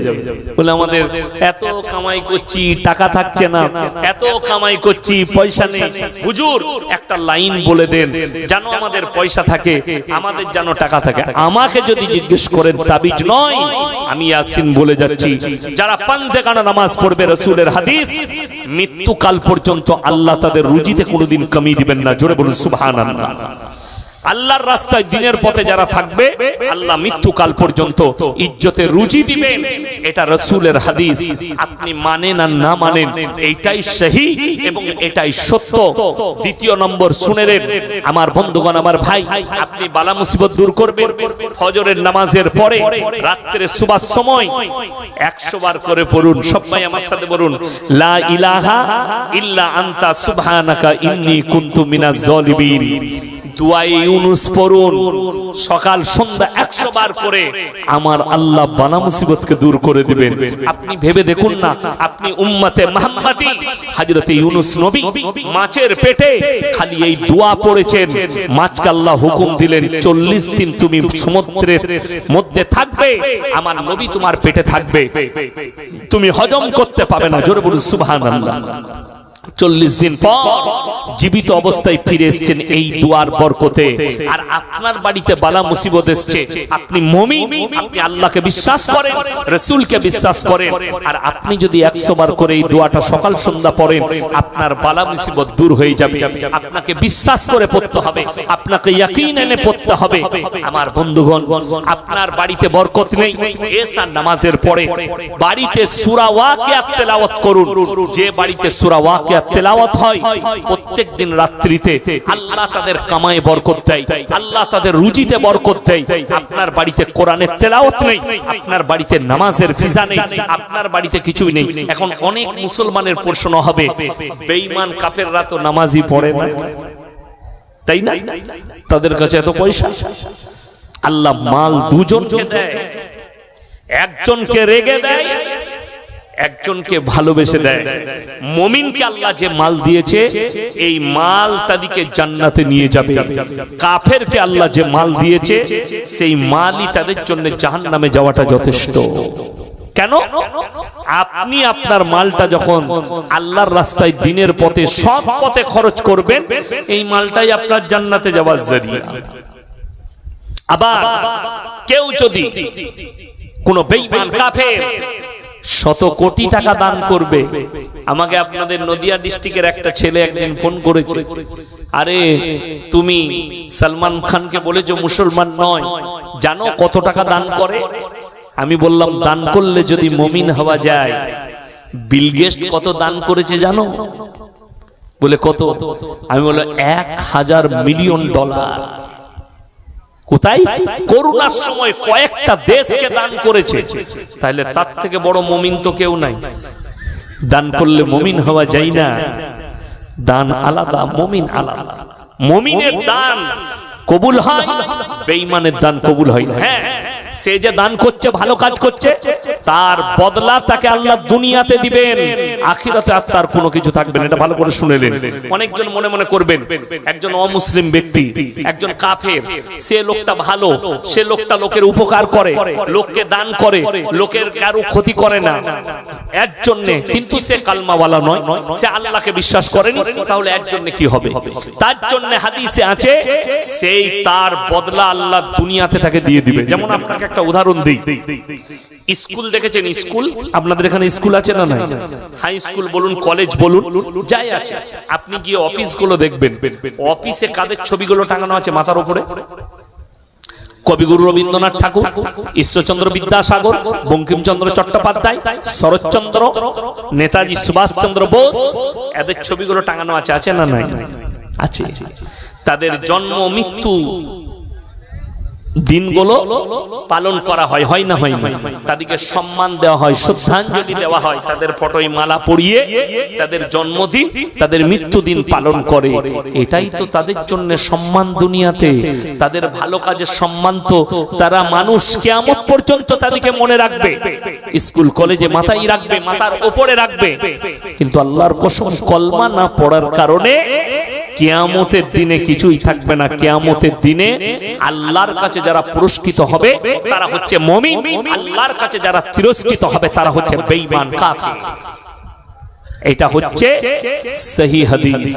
ওই জন্য আমার বন্ধুগণ, আপনাদেরকে অনুরোধ করছি, কেউ শিরকের পাপ করবেন না। ইন্না শিরকা লাযুলমুন আযীম। আমি ইচ্ছা করলে সব গুনাহ মাফ করে দেব, কিন্তু কোন ব্যক্তি যদি জিদ করে জেনে শুনে যদি শিরক করে, সেই গুনাহ কিন্তু আমি ক্ষমা করব না। নাম্বার 2, মারাত্মক আল্লাহর কাছে নিকৃষ্ট পাপ, ওয়ালা তাকতুলু আওলাদাকুম খাশিয়াতা ইমলাক নাহনু নারযুকুহুম ওয়া ইয়াহুম। হে আমার নবী বলে দাও, দরিদ্রতার ভয়ে তোমরা তোমাদের আওলাদকে কতল করো না। সকলে বলুন, রুজির মালিক জোরে বলুন কে? আরো জোরে বলুন কে? রুজির মালিক আল্লাহ। এটা যাদের বিশ্বাস নেই তারা ফজরের নামাজ পড়ে একবার খালি গাছের দিকে তাকাবেন। আমরা প্রত্যেকটা মানুষ, আমাদেরকে ইনকাম করতে হয় না, হয় না বাবা? কথা বলে। আচ্ছা, আমরা খাবারটা এমনি পেয়ে যাই না, বিবিদিকে রান্না করতে হয়? সকালবেলায় উঠে সবজি কাটা, চুলা ধরানো, চা কানানো, ভাত রান্না করা, তারপরে আমরা খাবার পাই। ইমানদারির সঙ্গে বলুন তো, একটা পাখিকে কি এই কাজ করতে হয়? রুজি কে দেয়? আল্লাহ। শুধু ওটা তো দূরের কথা, একটা মানুষ 100 গ্রাম চালের ভাত খায়। বৈজ্ঞানিকরা বলছে 3 ভাগ প্রাণী সমুদ্রের তলে, 1 ভাগ স্থলে আছে। আর সমুদ্রের তলে সব থেকে বড় প্রাণীর নাম হচ্ছে নীলতিমি। 24 ঘন্টার ভেতরে 100 কুইন্টাল খাবার খায়, 10 টন। কে রুজি দান করে? জঙ্গলের একটা হাতি একদিনে 10 কুইন্টাল খাবার খায়, 24 ঘন্টায় 1 টন খাবার খায়। আমি আল্লাহ রুজি দান করি জলে, স্থলে, আসমানে, জমিনে, যতগুলো আমার মখলুক আছে সকলের রুজিদাতা আমি আল্লাহ। কিন্তু হাইরে মানুষ ভাবে 5 বছরের একটা সন্তান আছে, স্ত্রীর পেটে আবার বাচ্চা এসছে, দেখলে স্বামী স্ত্রী কোন রকমের প্রোডাকশন ব্যবহার না করে আবার দেখছে স্ত্রীর পেটে বাচ্চা চলে এসছে। স্ত্রী 6 মাস হয়ে গেছে, 5 মাস, তারপরে বুঝতে পারছে বাচ্চা এসছে। ডাক্তারের কাছে গেছে, ডাক্তার বললে তোমার পেটে তো 5 মাসের বাচ্চা আছে, সুন্দর ফুটফুটে। এরা চিন্তা করলো, আমি তো খেটে খাই, আমি তো আলু ব্যবসা করি, আমি তো সবজি ব্যবসা করি, বাচ্চাটা নিয়ে করব কি? তার থেকে ভালো একে মার্ডার করে দাও। কি করে? ওষুধ দিয়ে, ইনজেকশন দিয়ে বাচ্চা নষ্ট করে দাও। কোরআনে আছে, ওয়ালা তাকতুলু আওলাদাকুম খাশিয়াতা ইমলাক নাহনু নারযুকুহুম ওয়া ইয়াহুম। দরিদ্রতার ভয়ে তোমরা তোমাদের আওলাদকে কতল করবে না। কতল মানে শুনেলেন, একটা মানুষকে মার্ডার করলে পাপ না পাপ নয়? কোরআনের একটা ভাষা শুনেলেন। যদি আমার বক্তব্য কোনো হিন্দু ভাই, দলিত ভাই, আদিবাসী ভাইয়ের কাছে পৌঁছাচ্ছে, তারা একটু শুনে যান। ইসলাম কত সুন্দর, আমার আল্লাহ কত সুন্দর ভাষা ব্যবহার করেছে, যে কেউ যদি কোনো নিরীহ মানুষকে, অন্যায়ভাবে কোনো মানুষকে যদি হত্যা করে, সে গোটা মানব জাতিকে হত্যা করলো। কেউ যদি কোনো মানুষের প্রাণ কেউ বাঁচায়, সে গোটা মানব জাতির প্রাণ বাঁচালো। কেউ যদি কোনো মানুষের উপকার করে, সে গোটা মানব জাতির উপকার করলো। এটা আমার আল্লাহর কোরআন, আল্লাহ আদেশ করেছেন। ওই জন্য আপনি আপনার পেটের বাচ্চাকে মার্ডার করছেন। আমি আমার উস্তাদে মুহতারাম দারুল উলুম দেওবন্দের উস্তাদ हजरत मौलाना मुफ्ती यूसुफ साहब ताउली हदीसेर उस्ताद, আমি জিজ্ঞেস করলাম, हजरत आप एक बात बताइए, जो लोग अपने पेट के बच्चे को मर्डर करता है, যারা পেটের বাচ্চা নষ্ট করে, তাদের জন্য আল্লাহর কাছে মাফির রাস্তা কি আছে? তিনি বললেন, তারা আল্লাহর কাছে ক্ষমা চাইবে, इख्तियार अल्लाह के पास है, इसके लिए माफी का रास्ता नहीं, क्योंकि उन्होंने एक मासूम को मर्डर किया। अपने पेट के बच्चे को অনেক মা, অনেক বাপ মনে করে আমি তো আমার পেটের বাচ্চাটা নষ্ট করে দিয়েছি, আমার পরিবার জানে না, ইমাম জানে না, সমাজ জানে না, আমরা স্বামী স্ত্রী জানি। আল্লাহর কসম, সূরা আল ইমরান, ইন্নাল্লাহা লা ইয়াখফা আলাইহি শাইউন ফিল আরদি ওয়ালা ফিস সামা, আসমান আর জমিনের মধ্যে যা কিছু আছে কোন জিনিসটা আমার আল্লাহর কাছে গোপন নেই, সব আমি আল্লাহ খবর রাখি। তুমি মনে মনে মনে ভেবেছো, যারা মনে করছেন যে মারা, যে বোনরা, যে ভাইরা, যে আমার স্ত্রীর পেটের বাচ্চাকে নষ্ট করেছি, রক্ত পানি হয়ে নেমে গেছে দমকলে হসপিটালে, দমকলে নার্সিংহোমে ডাক্তারের কাছে গিয়ে আমি রক্ত পানি করে নামিয়ে দিয়েছি, নদ নদী নালাই পৌঁছে গেছে, তারা কান খুলে শুনেলেন। তোমার যদি এই ধারণা থাকে, এই ধারণা আজকের নয়, আজ থেকে 1400 বছর আগে রাসূল আকরাম সাল্লাল্লাহু আলাইহি সাল্লামকে বেঈমান কাফেররা প্রশ্ন করেছে, হে আল্লাহর নবী, আপনি বলছেন মানুষ মরে যাওয়ার পরে আবার কিয়ামতের দিনে আল্লাহ দাঁড় করাবেন, আমরা মাটির সাথে মিশে যাই, আমরা ছাই হয়ে যাই, পানির সাথে মিশে যাই, গলে যাই, আল্লাহ কেমন করে দাঁড় করাবেন? আমার আল্লাহর সঙ্গে সঙ্গে নবীকে বললেন, কসম খেলেন কোরআনে, লা উকসিমু বিয়াউমিল কিয়ামা, আমি আল্লাহ কসম খাচ্ছি কিয়ামতের দিনে, ওয়ালা উকসিমু বিন নাফসিল লাওয়ামা, আর আমি কসম খাচ্ছি ওই সমস্ত আত্মার যারা বলে আল্লাহ মানুষ মারা গেলে ইয়াহসাবুল ইনসানু আল্লান নাজমা ইদামা বালা কাদিরিনা লা নুসাউইয়া বানানা বাল ইউরিদুল ইনসানু লিয়াবজুরা আমামা। হে নবী বলে দাও, তারা বলে আল্লাহ মানুষকে কেমন করে পুনরায় দাঁড় করাবেন? আমি আল্লাহ রাব্বুল আলামিন শুধু তাদের আকৃতি নয়, তাদের হাত পা নাক কান গলা নয়, তাদের আঙ্গুলেতে, তাদের হাতেতে যে লাকিরগুলো আছে এইগুলোকে পরিপূর্ণ করে দাঁড় করাতে আমি আল্লাহ সক্ষম। নদ নদী নালা বলো, পায়খানা চেম্বার বলো, আর নার্সিংহোমের ড্রেন বলো, যেখানে পৌঁছাবে পৌঁছাও, আমার আল্লাহ কিয়ামতের দিনে এই বাচ্চাগুলোকে দাঁড় করাবে, আর ওই বাচ্চারা সাক্ষী দেবে, ও আল্লাহ এই পাপিষ্ট মা বাপ যারা মায়ের গর্ভে আমাকে মার্ডার করেছে, তুমি তাহাজ্জুদ গুজার, কিন্তু সেদিন আমার আল্লাহ হুকুম দিবে জাহান্নামে প্রবেশ করো, তুমি হত্যা করেছো অন্যায় ভাবে আমার সৃষ্টিকে, আমার কুদরতের খিলাফ গিয়ে তুমি কাজ করেছো। ওই জন্য আমার বন্ধুগণ সকলকে অনুরোধ করছি, যে আসছে রুজি মেপে আসছে। আমাদের অনেক বাপ আছে, মা আছে, যদি কেউ বলে হ্যাঁ গো তোমার ছেলে বড় হয়েছে, বিয়ে দিবে না? ও ছেলে নিজের পায়ে দাঁড়াক তারপরে বিয়ে দিবে, এ হচ্ছে অন্যায় কথা। ছেলে উপযুক্ত হলে বিয়ে দিয়ে দাও। কেন? যে বৌমা তোমার বাড়িতে আসবে, যে মেয়ে আসবে, সে নিজের রুজি মেপে আসবে। আমার যখন বিয়ে হয়, আমি ফারাগাতের পরে বর্ধমান টাউনে একটা মাদ্রাসায় ছিলাম, তো আমার আব্বা বলে বিয়ে দেবো। আমার তখন বেতন ছিল 2000। কত বললাম? 2000। আমার আব্বা বলেছিল, ইয়াসিন রুজির মালিক আল্লাহ। তো সত্যিকারই বড় আলেমদের কথাই আলাদা। তো আমি সেই অবস্থায় বিয়ে করেছিলাম।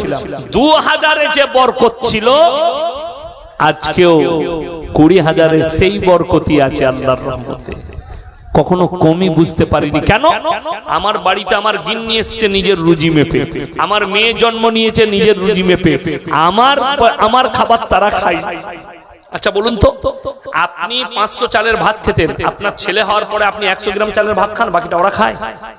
কথা বলেন? আপনি আপনারটাই খাচ্ছেন, সে তার রুজিটাই খাচ্ছে, আপনার যতটা রুজি আল্লাহ রেখেছে খাচ্ছেন। ওই জন্য মা বোনের দিকে অনুরোধ করছে, এই ধরনের অন্যায় কাজ কেউ করবেন না। তৃতীয় নম্বর মারাত্মক অপরাধ, ওয়ালা তাকরাবুজ জিনা ইন্নাহু কানা ফাহিশা ওয়া সা সাবিলা। ব্যভিচার করা তো অনেক দূরের কথা, যে রাস্তায় ব্যভিচার হয় সেই রাস্তার ধারে পাশে তোমরা যাতায়াত করো না। বর্তমানে ভারতে পরকিয়া কিন্তু লিগেল, সরকারি লিগেল। কি পরকিয়া? লিগেল। আপনারা তাকিয়ে বুঝতে পারবেন। আমি তো প্রায় মোবাইলে দেখি, দমকলের অমুক গ্রামে প্রেমিকার বাড়িকে সামনে প্রেমিক কি করেছে, ধর্ণা দিয়েছে। হয় না? হয় না? ওর দরজায় এসে ধর্ণায় বসেছে, অথচ সে ছেলের মা স্বামীকে ছেড়ে প্রেমিকের ঘরে এসেছে। খুব ভালো করে শুনবেন, ওয়ালা তাকরাবুজ জিনা ইন্নাহু কানা ফাহিশা ওয়া সা সাবিলা। আমি যখন পুরুলিয়া ডিস্ট্রিক্ট যাই, আসানসোল বলে একটা টাউন আছে আমাদের বর্ধমানে, পশ্চিম বর্ধমান, ওই টাউনের মধ্যে একটা দেহ ব্যবসার আড্ডাখানা আছে, যার নাম হচ্ছে লচিপুর। ওটার উপর দিয়ে যেতে হয়, তা না হলে 15 কিলোমিটার ঘুরতে হবে। আমি খালি কোরআনের আমল করতে গিয়ে 15 কিলোমিটার রাস্তা ঘুরি। ড্রাইভারকে বলে ওইদিকে নয়, 15 কিলোমিটার ঘুরো, বাইরে বাইরে যাবো টাউনের। একবারই গিয়ে ওই রোড ধরবো বাইরে, আমি কিছুদিন আগে আমার স্ত্রীকে নিয়ে বর্ধমানে গিয়েছিলাম ডাক্তার দেখাতে।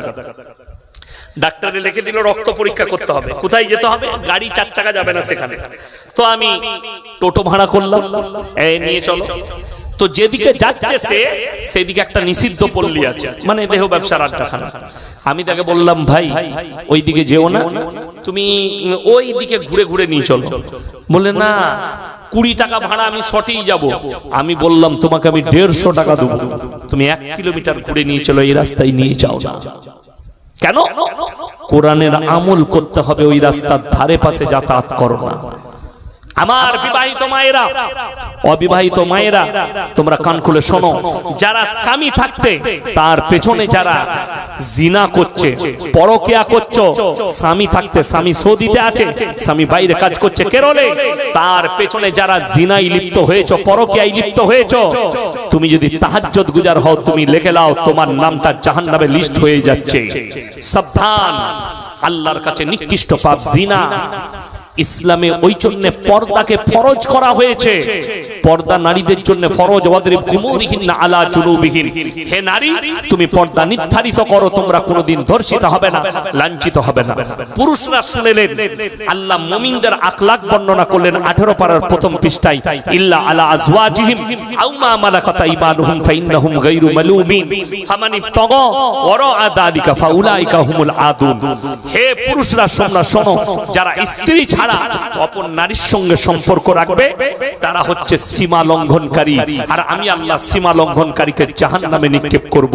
আপনি তো নামাজ পড়েন, আপনি তো রোজা তো রাখেন, আপনি তো মুখেতে দাড়ি রেখেছেন, আপনি তো টুপি তো লাগিয়েছেন, কিন্তু আপনি লুকিয়ে লুকিয়ে পর স্ত্রীর সঙ্গে সম্পর্ক রেখেছেন, আপনাকে জাহান্নামে আল্লাহ নিক্ষেপ করবেন। এটা হচ্ছে সীমা লঙ্ঘনকারী। আমার মায়ের, আমার ভাইয়েরা, তোমরা পিঠ পিছে স্ত্রীর পেট পেছনে, ওই জন্য যদি ইসলামী শরিয়া হয়, ইসলামের আইন এত কঠিন, যদি এই দেশটা, যদি ইসলামী শরিয়া যে দেশে থাকবে, ইসলামী আইন থাকবে, কোন বিবাহিত মহিলা, কোন বিবাহিত পুরুষ এরা যদি পরকিয়া করে ধরা পড়ে যায়, ইসলামী শরিয়া বলছে জনসমক্ষে নিয়ে এসে অর্ধেকটা পুঁতে দিয়ে এদিকে পাথর মেরে মেরে হত্যা করে দাও। নাম্বার 2, যদি কোনো অবিবাহিত ছেলে, অবিবাহিত মেয়ে এরা যদি পরকিয়া করে ধরা পড়ে যায়, এদিকে 100টা কোড়া মারো, ইস্তেগফারের নামাজ পড়া করাও। নাম্বার 3, কেউ যদি ধর্ষণ করে আর ধরা পড়ে যায়, জনসমক্ষে নিয়ে এসে অর্ধেকটা পুঁতে তাকে হয় হত্যা করে দাও, তা না হলে পাথর মেরে মেরে তাকে হত্যা করে দাও। নাম্বার 4, ইমাম বুখারী রাহমাতুল্লাহ আলাইহি বুখারী শরীফের ব্যাখ্যা এনেছেন, এটা আমার মায়েরা ভালো করে শুনবেন। ওই মহিলার জন্যও পাথর মেরে হত্যা করার হুকুম দিয়েছে ইমাম বুখারী রাহমাতুল্লাহ আলাইহি। যে মেয়েটা নিজের শরীরকে বাজারে, রাস্তাঘাটে পরপুরুষের সামনে নিজের বুক, পেট, পিঠ খুলে নিজের শরীর দেখাবে, উত্তেজিত করবে, পরপুরুষকে শরীর দেখিয়ে, মাথা দেখিয়ে, পেট দেখিয়ে, পিঠ দেখিয়ে, বুক দেখিয়ে যারা উত্তেজিত করবে, এই নারীটার জন্য ইসলামী শরীয়তে পাথর মেরে হত্যা করার হুকুম আছে। আজকে দুঃখ লাগে, একজন বাপ তার মুসলিম, তার মেয়ে টিকটকার, টিকটক করছে, গানের টিকটক করছে, নাচের টিকটক করছে, ভিডিও করছে। আমাদের দেশে দেখবেন, এই আপনাদের মুর্শিদাবাদে একটা টিভি আছে, সেই টিভিটার নাম হচ্ছে কি, ওই ছোট ছেলেদের পল্লীগ্রাম। আপনার সন্তানকে এই হারামখোররা জাহান্নামের প্রথম আলা দরজায় যাবে, সমাজটাকে ধ্বংস করে দিল। আপনি মনে করে দেখলেন, ছেলেটার নোংরামি ধরা পড়েছিল কিছুদিন আগে, জেলে পর্যন্ত গিয়েছিল, পুলিশ প্রশাসন তাকে জেলে দিয়েছিল। ওইটুকু বাচ্চা, কি ঘটনা ঘটেছে। ওই জন্য কিয়ামত কাছে, সাবধান, আপনি আপনার সন্তানকে হেফাজত করুন। আজকে তো মারা এত নরমাল, এত দুর্বল। একটা বাচ্চা ছেলে 5 বছরে, তাকে বলছে না যে খেলা কর, তাকে বলছে না যে একটু লেখ, বইটা পড়, তাকে একটা আরবি বই ধরিয়ে দিচ্ছে না, একটা বাংলা বই ধরিয়ে দিচ্ছে না।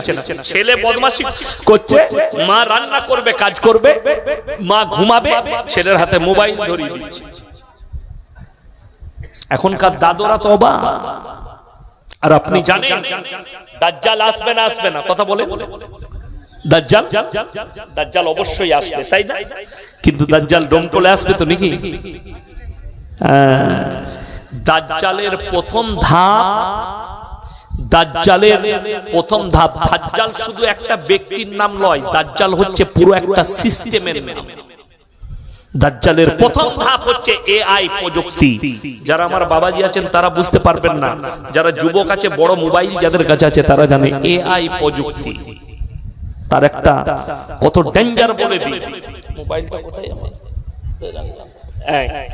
এই মোবাইলে আমি শুয়ে শুয়ে দেখছিলাম কামরায়, একটা মেয়ে তার পাসপোর্টে এআই দিয়ে তৈরি করেছে। মেয়েটা হিজাব পরে আছে, বোরকা পরে আছে, পা পর্যন্ত বোরকা। আমেরিকার এয়ারপোর্টে নেমেছে, তার ঠিকানা এমন একটা পাসপোর্টে ঠিকানা লেখা আছে, পৃথিবীতে ওই নামের কোনো দেশ নেই। ওই নামের, দেখলেন তো, এটা পোস্টার, কিন্তু ওইটা কিন্তু সত্য ঘটনা নয়, ওটা এআই দিয়ে তৈরি করা মেয়ে, এআই প্রযুক্তিতে তৈরি করা। এই যে মোবাইল, এই সিস্টেম, দাজ্জাল মানুষকে কিভাবে জব্দ করবে। দাজ্জাল ওই জন্য একটা শুধু ব্যক্তি নয়, একটা সিস্টেম। এখন আপনি টাকা কি দিয়ে পে করছেন? ফোন পে, গুগল পে, তাই না? এই যে আগামীতে এই যে টাকাগুলো, নোটগুলো দেখছেন, এগুলো থাকবে না, সবারই মোবাইলে টাকা থাকবে। আর এইটাই দাজ্জালের সুবিধা হবে। আপনি যখন দাজ্জালকে মানবেন না, আপনার সিস্টেম আটকে দেওয়া হবে, না আপনি চাল কিনতে পাবেন, না পানি কিনতে পাবেন, না খাবার কিনতে পাবেন, অনাহারে মারা যাবেন, আপনাকে সিস্টেমের দ্বারাও মেরে দেওয়া হবে। 2026 সালের পরে মানুষের হাতে মোবাইল, মানুষের আয়ত্তে মোবাইল থাকবে না, মোবাইলের আয়ত্তে মানুষ চলে যাবে। এই মোবাইলটা আমার এক বন্ধু দিল, গিফট করলো। তো আমি যখন নিলাম, আমাকে বললে হুজুর এই মোবাইলটা 40,000 টাকা দাম। বললে এটার ইউটিউবটা খুলবেন আর আপনি মনে মনে ভাববেন যে ভিডিওটা দেখবো চোখের সামনে চলে আসবে। আমি নাই নাই করে 20 বার পরীক্ষা করেছি, যখনই যেটা ভাবছি সেইটাই চলে আসছে চোখের সামনে, সেই ভিডিওটাই। তার মানে কি, সে আমার দিলকে ক্যাপচার করছে, মানুষকে ক্যাপচার করছে, আমার ব্রেনটাকে ক্যাপচার করছে। এই মোবাইল, এআই প্রযুক্তি আমার ব্রেনকে ক্যাপচার করে নিচ্ছে, আগামীতে মানুষকে ক্যাপচার করে নেবে। এরপর আমাদেরকে পরিচালনা করবে, আপনি একে আর পরিচালনা করবেন না। ওই জন্য বাচ্চাদের হাতে মোবাইল দিবেন না, ধ্বংসের পথ বেছে নিচ্ছেন। আপনার সন্তানের হাতে একটা আরবি কিতাব তুলে দেন, একটা বাংলা কিতাব তুলে দেন, শিক্ষা দেন। বিশেষ করে মায়ের দিকে, আপনার কচিকাচা বাচ্চাকে তাকে ছোট থেকে পর্দা শিখান, তাকে ছোট থেকে আরবি শিখান, তাকে ছোট থেকে তারবিয়ত দেন। আপনার বাচ্চা 7 বছর বয়স হলে নামাজের তারবিয়ত দেন, আপনার মেয়ের 7 বছর বয়স হলে নামাজের তারবিয়ত দেন। হুজুর আপনি বাংলাদেশে কবে যাচ্ছেন এবং বাংলাদেশ, নতুন বাংলাদেশ নিয়ে কিছু বলেন? আমি এখনো কিছুই যাই নাই, বাংলাদেশে যাচ্ছি ইনশাআল্লাহ, খুব তাড়াতাড়ি আমার সফর আছে। বাংলাদেশে এক মুসলিম কোরআনের ওপর পা দিয়েছিল। আপনি যে বললেন ইসলামের দুশ্মন বেশিরভাগই মুসলিম, ঘরে জন্ম, তার প্রমাণ পাচ্ছি কেন? মুসলিমরাই ইসলামের দুশ্মন, করণীয় কি? কিয়ামতের আলামতের মধ্যে একটা আলামত আমি প্রথমেই বললাম, রাসূলের হাদিস আছে, এক দল মুসলমান তারা মুশরিক হয়ে যাবে, বেঈমান কাফের হয়ে যাবে কিয়ামতের পূর্বে। আর দাজ্জাল আসছে এটা বুঝতে পারবে তখন যখন মুসলমানের কাছে হারাম জিনিসগুলো হালাল হয়ে যাবে। আমার ভাই, ওই জন্য সকলকে অনুরোধ করব, লাস্টে 3টে কথার উপরে সবাই আমল করবেন। জোরে বলুন ইনশাআল্লাহ। কটা? 3টে ব্যক্তি যদি দোয়া করে, তাদের দোয়া আল্লাহ সঙ্গে সঙ্গে কবুল করে নেয়। কটা বললাম? 3টে ব্যক্তি। ওয়া আতিদাল কুরবা হাক্কাহু ওয়াল মিসকিন ওয়া ইবনাস সাবিলি ওয়া লা তুবাদদির তাবদীরা ইন্নাল মুবাদদিরিনা কানু ইখওয়ানাশ শায়াতিন ওয়া কানাশ শাইতানু লিরাব্বিহি কাফুরা। হে আমার নবী, বলে দাও পৃথিবীর মানুষকে, যারা অপব্যয় করে তারা হচ্ছে শয়তানের ভাই। অপব্যয় কাকে বলে? আপনি হালাল টাকা, আপনার ইনকামের টাকা যারা মদেতে, গাঁজাতে, মেয়েতে, লটারিতে, আলকাপে, জুয়াতে, ইসলাম বিরোধী কাজেতে যারা টাকা খরচ করে তারা হচ্ছে শয়তানের ভাই। আল্লাহ কোরআনে বললেন ওয়া আতিদাল কুরবা, তোমার কাছের গরিব যদি তোমার কাছে হাত পাতে তার হাতকে ফিরিও না। আপনি 10 টাকা দান করলেন, মনে মনে ভাববেন আল্লাহ আমাকে দেনেওয়ালা বানিয়েছো, হাত পাতনেওয়ালা বানাওনি। আল্লাহ আমাকে দেনেওয়ালা বানিয়েছো। ওয়া আতিদাল কুরবা ওয়াল ইয়াতামা ওয়াল মাসাকিন, এবং তোমরা দেখবে এতিম মিসকিন যদি তোমাদের কাছে হাত পাতে তাদের হাতকে ফিরিও না। ওয়াবনাস সাবিলি ওয়ালা তুবাদ্দির তাবদীরা, আর মুসাফির যদি তোমাদের কাছে হাত পাতে তাদের হাতকে তোমরা ফিরিও না। এই তিনজন ব্যক্তি আল্লাহর কাছে দোয়া করলে আমি আল্লাহ কবুল করে নিই। জোরে বলুন সুবহানাল্লাহ। আজকের এই জলসায় সবথেকে বড় মুসাফির কে? কথা বলে না? আমি 250 কিলোমিটার রাস্তা এলাম, অতটাই যাব। আমার বন্ধুগণ, আমার ভাই, মসজিদ হচ্ছে আল্লাহর ঘর। আল্লাহর নবী সাল্লাল্লাহু আলাইহি সাল্লাম মক্কা নগরীতে খালি এলান করলেন ওয়ামা ইউকরিদুল্লাহ কারদান হাসানা, আল্লাহর রাস্তায় কে কি করদে হাসানা দিবে বলো। আল্লাহর নবী সাহাবীরা নিজেদের জান মালের কুরবানি করেছিল। আপনাকে এখন জান দেবার প্রয়োজন নেই। আমি ইয়াসিন বর্ধমান থেকে এসেছি, আমি জানি এখানে আমারও কিছু সদকা থাকা দরকার। ওই জন্য কোরআনে পাড়া কটা আছে বাবা? কথা বলে না? 30টা। সবাই বলুন কোরআনের সঙ্গে মহব্বত করব ইনশাআল্লাহ। আল্লাহর ঘরের সঙ্গে বলুন ইনশাআল্লাহ। আমি আপনাদের কাছে বেশি কিছু চাইব না। 30 জন ব্যক্তি খালি 500 করে টাকা আল্লাহর ঘরের জন্য আমার হাতে দিয়ে যান। আমি মুসাফির, আপনাদের জন্য দোয়া এখন করব, ফজরের নামাজে আমার মসজিদে করব ইনশাআল্লাহ। মাত্র 500 করে যুবকরা আপনারা যাদের আছে, মায়েরা যদি কাছে থাকে, 500 করে টাকা 30 জন ব্যক্তি আল্লাহর ঘরের জন্য সাদকায়ে জারিয়া, কিয়ামতের সকাল পর্যন্ত নেকি পাবেন। 1 নম্বর কে আছেন একটু আমার হাতে তুলে দেন, আমি দোয়া করব আপনাদের জন্য। আমি পেশাদারি আদায়কারী বক্তা নয়, খালি আমি চাইছি আল্লাহর রাসূলের মহব্বতে, আল্লাহর মহব্বতে আপনার নামটা জানো কিয়ামতের দিনে থাকে এই মসজিদে। জাযাকাল্লাহ। দেখেন আমার ভাইজান, উনি 1 নম্বরে 500 টাকা দিলেন। আল্লাহ ওনার হায়াতে ধরিয়ে দেন তো বাবু। মাশাআল্লাহ, একজন, মাশাআল্লাহ, 2 জন হয়ে গেল। জাযাকাল্লাহ। সামনে এসো, ধরিয়ে দেন, ধরিয়ে দাও বাবু। মাশাআল্লাহ, 3 জন হয়ে গেলেন। জাযাকাল্লাহ। এদার 3 জন, 4 জন। মাশাআল্লাহ, 4 জন হয়ে গেল, 5 জন হয়ে গেল। জাযাকাল্লাহ, 6 জন। আসুন বাবাজিরা, আমার ভাইরা, 6 জন হয়ে